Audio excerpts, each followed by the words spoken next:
Hello everyone! Ayan, linisin natin maigi ang tahong. Hugasan natin isa-isa para sigurado na malinis ang lulutuin nating ulam natin.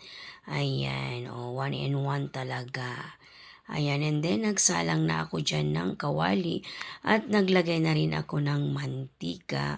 Umpisahan na natin gisa. Inuna ko dyan yung sibuyas and then sinunod ko rin ang bawang.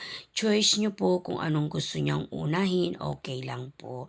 And then sinunod ko na dyan ang maraming luya. Yan po ang sikreto ng ating lulutuin na tahong. Ang maraming luya. Ayan, palabasin lang natin ang amoy ng luya. And then syempre isusunod na rin natin dyan ang tahong. Ayan, halu-haluin lang natin. Dapat kumapit yung amoy ng luya at bawang sibuyas sa ating tahong para matanggal ang kanyang lansa. Ayan, halo-halo lang.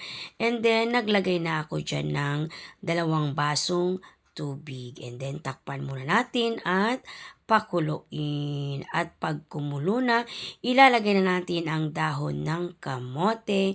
Sinunod ko ang dahon ng sili and then sili. And then, sinunod ko na rin ang dahon ng malunggay. O, diba? Napaka yummy at masustansya ang ulam namin. Ito yung tinatawag kong tinolang tahong ni Carla. At syempre nilagay ko na rin yung pampalasa. Alam na natin kung anong lalagay natin pampalasa dyan. O, diba? At eto na nga ang pinakamaganda sa lahat. Tikiman time dahil naluto na ang tahong ni Carla. It's tikiman time.